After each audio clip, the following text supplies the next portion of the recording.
Good morning, everyone. Vince Lancy. It's 7:35 on Tuesday, and this is the Gold Fix Market Rundown. We have a slightly ambitious program today. We'd like to give a market recap to say where we are. I think it's time for one of those. We like to compare the rally to what happened in 1979, which is a concern. Is it a blow-off rally? And finally, uh, I read a report the other day. Thank you to Zero Hedge for that. Um, and in that report, there was a stark or harsh reality about where we are economically and what our goal is. And the goal is to engineer a bubble. And I'd like to go through that a little bit because aside from everything else that's going on in the world geopolitically, domestically, this is what's going on right now. And we are engineering a bubble. Like Hartnett has said, we need a bigger bubble. Well, that's what they're doing now. I think this might be one of the big drivers behind gold. So let's start. Starting with where the markets are now. On your screen, top left-hand side is silver. Top right-hand side is gold. Lower left-hand side is the DX. And the lower right-hand side is the GDX, or the gold index, gold miners index, versus the S&P 500. As it goes up, that means the GDX is getting worth more relative to the SPX. 10-year yields are 412, 413, down 2. The dollar is 97.35, up 5. The S&P 500 is down 2 handles at 66.89. The VIX is 16.08. Gold is 37.82, up 36 and change. Silver is 44.29, up 27. Copper is 455, down 2. WTI is 63.39, up 66.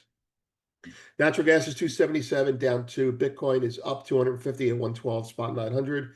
Ethereum 4100 and change. Platinum, palladium both up again, 2% plus each. Gold, silver stable at 85, not really moving today. And grains are mixed, with wheat bucking the trend and is a little bit higher. Let's talk about yesterday. Gold finished the session yesterday at 37.45, up about $61 or 1.66%. The move was decisive, carrying the market above recent resistance levels. Silver outperformed, closing at 43.98 after breaching 44 intraday, with a gain of 93 cents, approximately 2.1%. Copper advanced modestly to 457. Platinum rose 1% at 1416, while palladium gained 2.5% to 1811. Miners were the standout story. GDX climbed 2.7% to 74.33. Wow. Silver miners blew that away, 3.5%, and junior silver miners exploded at 5% higher. Um, I'm going to skip the broader markets for now, but I do want to put some context on everything that's led up to yesterday. Momentum is gaining in gold ownership. It continues to build as prominent institutional voices add their weight. Morgan Stanley CIO Mike Wilson recently advocated a 60-20-20 portfolio with 20% allocated to gold. Ray Dalio reinforced his view of gold as a necessary hedge. Investor Jeff Gunlock suggested that 25% of one's net worth in gold was prudent. This shift has been underway for months, beginning with recommendations from major houses such as Goldman Sachs to substitute gold for bonds. We covered that. These endorsements are more than opinion now, in our opinion. They carry weight in shaping institutional and retail behavior. You see what's happening in the market as a result of that. I also believe it signals a policy shift. Without being too conspiratorial about it, a broader interpretation suggests a tacit approval at a policy level. In the past, explicit gold endorsements from American institutions were avoided unless tied to the dollar or rates. We think rates are going to go up, sell gold. We think rates are going down, buy gold. But direct recommendations to buy gold were seen as sensitive, given their potential to undermine confidence in the US currency and the equity markets. That taboo appears to be lifting. I almost get the impression that banks like Morgan Stanley know something's going on and they need to make sure they've recommended it before it happens. Just me. At the same time, multiple real factors contribute to the bid: the ongoing trade war, uncertainty around tariffs, crisis conditions in London, LBMA I'm referring to, U.S. repatriation of gold, and persistent talk of revaluation. It is persistent. I think it's going to happen. Inflation concerns coexist with recession fears, hence stagflation. The Federal Reserve has returned to easing. China has taken delivery of large quantities of bullion, um, the warrants. Each of these points feeds into the narrative of preparation for a larger structural shift, a reset, if you need to call it that, of some sort. Silver, silver's designation as a critical mineral adds another layer. Metal wars is the expression that Josh Fair called it. This aligns with the Metal Wars framing, I already wrote that down, where strategic competition over resources reflects mercantilistic behavior. Silver miners' strong performance yesterday underscored the relevance of that designation. The US can hoard silver now, and they don't have to tell you about it. So, what do you think's happening? All that silver going into SLV, what do you think's buying it? Or some of it anyway. The rally has prompted discussion about whether a pullback is imminent. Now, while short-term profit taking is natural, it's easy to underestimate the purchasing power of the US public. Exposure to gold and miners remains marginal, like abysmally marginal relative to equities, and even small reallocations can drive substantial flows and price dislocations. The key question is whether inflows into metals occur alongside rising equity markets or during broader equity sell-offs. In the latter case, stagflation concerns would accelerate the divergence, with miners rallying while the rest of the broad market dropped off. That will be your stagflation concern. Um, this dynamic has historic precedent. The message I'm trying to give you is you may not remember, you may not be old enough, and I'm not even old enough, but miners went up when everything else went down. It doesn't have to be miners go down with stocks. From a technical perspective, the market is entering the fourth or fifth week of a Bollinger Band breakout on our system on the weekly charts. That's gold. In bull markets, resistance becomes irrelevant, though, while in bear markets, support provides little protection. The absence of selling pressures near 3707 was notable, reinforcing the strength of yesterday's breakout. Closing thoughts on yesterday. The day underscored the scale of investor appetite for metals and miners. A weak dollar, institutional endorsements, and a complex geopolitical environment combined to deliver strong gains. The trend is reinforced by both technical and fundamental signals. Finally, markets are preparing for something, even if the details remain unclear, whether framed as diversification, protectionism, mercantilism, or strategic hedging. The trajectory of flows into precious metals appears durable, and the interest is growing. It's sticky. This is not your normal rally. Moving on.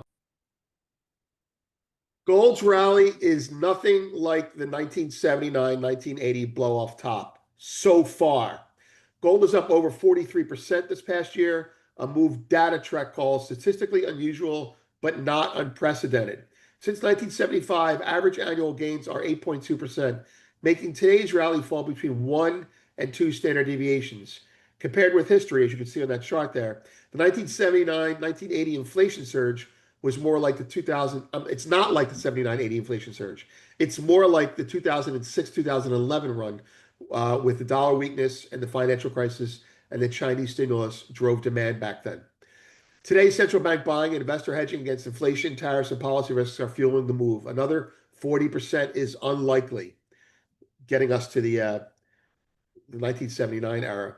But conditions remain supportive for continued upside.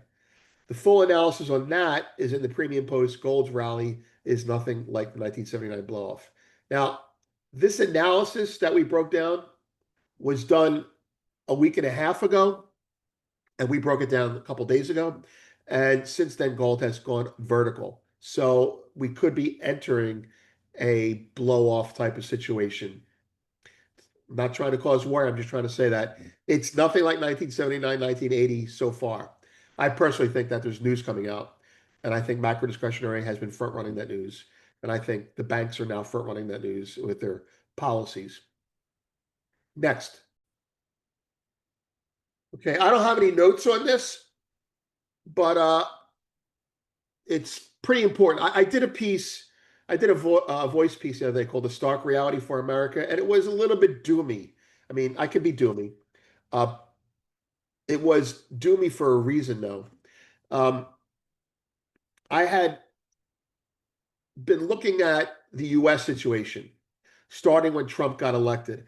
And that situation is this is what we have to do to excel in the next economic reality. The next economic reality being we have to export more than we import. We can't borrow to grow unless we borrow from ourselves. And we must do this while keeping the American consumer stable so the engine in the car is continuing to run.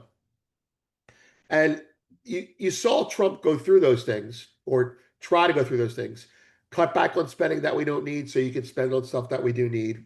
And that didn't happen. That was the Doge shortcoming. But now the world has woken up to a new reality.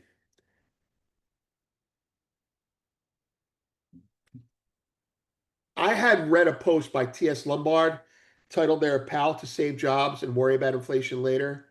That's exactly what we did in the 1970s, folks. Exactly. Um, you got a Fed with a dual mandate, inflation versus jobs, and they're always worried about inflation until the jobs drop, and then they get worried about jobs because they're more worried about recession and depression than they are inflation and hyperinflation. So, touching on that note, I want to put a couple charts up to that effect. This should really bring it home from a macro perspective of what's going on.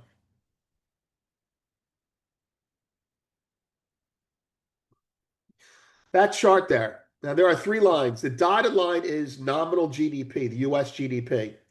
The monetary base is the blue line, and market value of US stocks is the black line.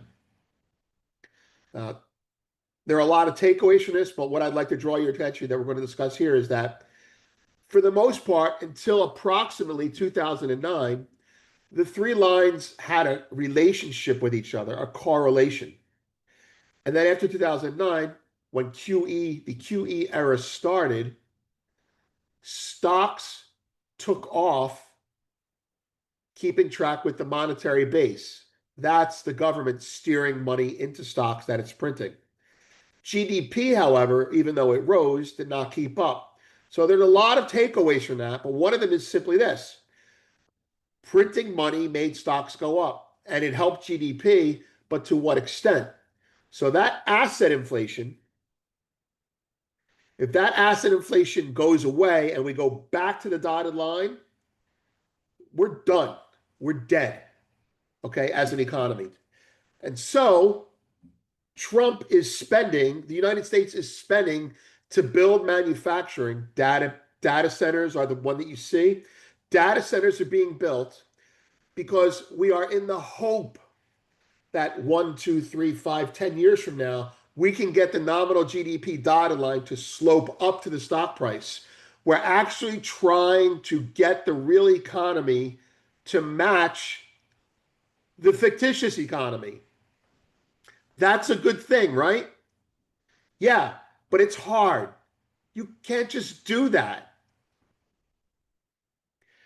Even if we spend the money properly and it goes to the things that need to be done and the jobs get filled in the proper way and people are productive and unemployment doesn't go to infinity from AI, even if we do all that, who's going to buy our stuff?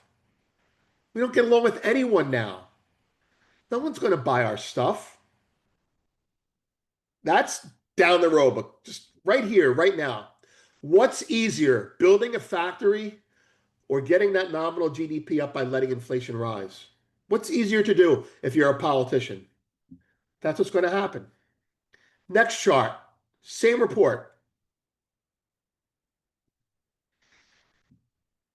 This is a chart of owners' equity in their houses versus owners' equity in corporates or stocks. So it's stocks versus real estate.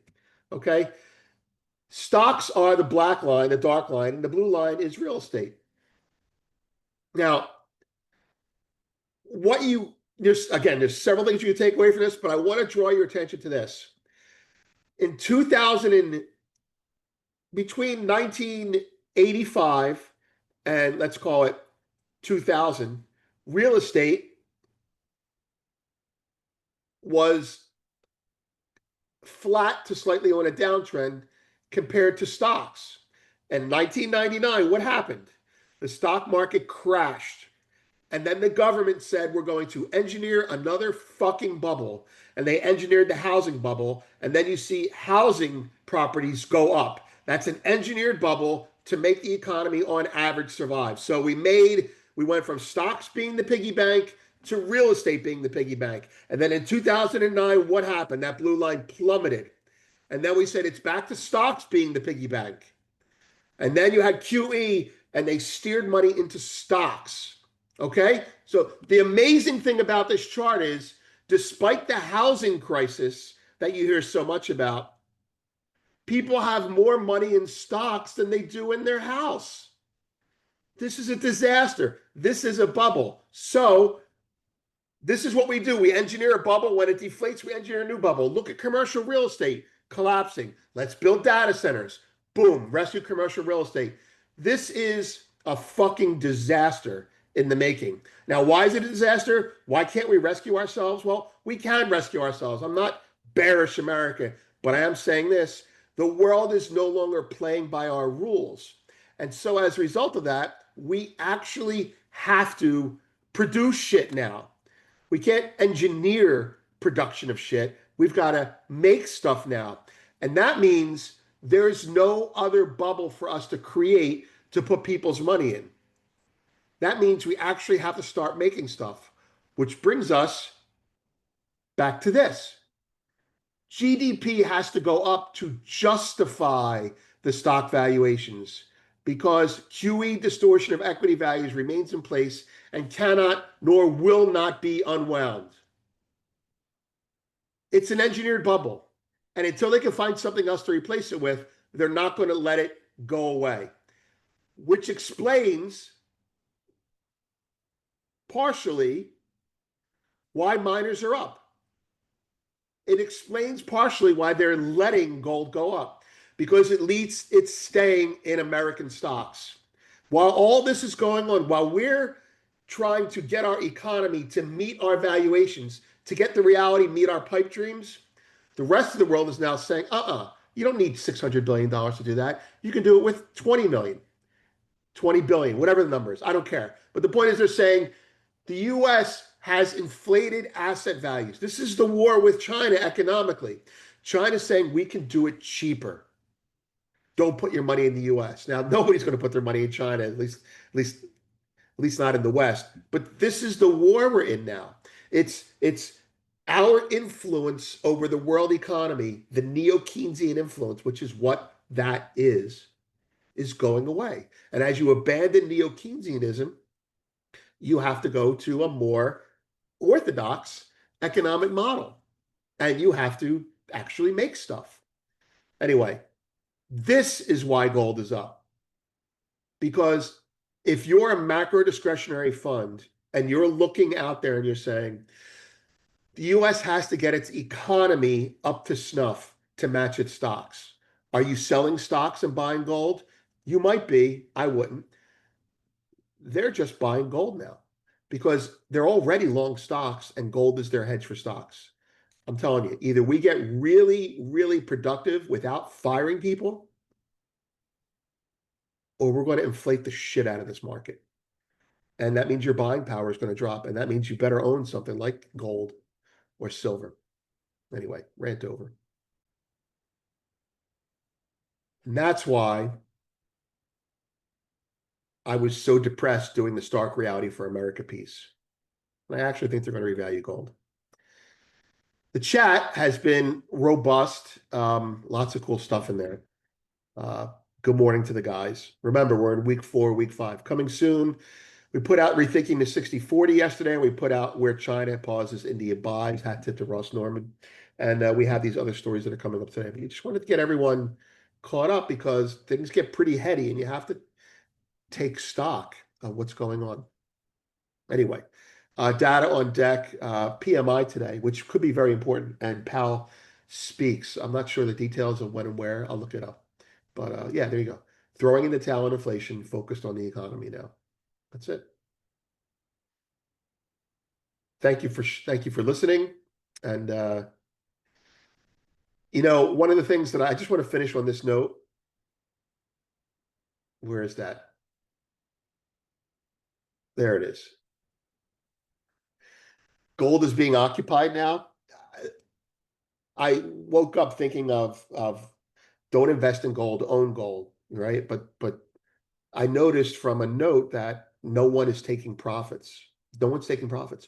There's an event on the horizon that they see that we don't. And I said, they're just occupying gold. They're just going to sit in gold, like they sat on Wall Street until something happens. Gold is being occupied now. Anyway, I thought it was cool. Catch you later.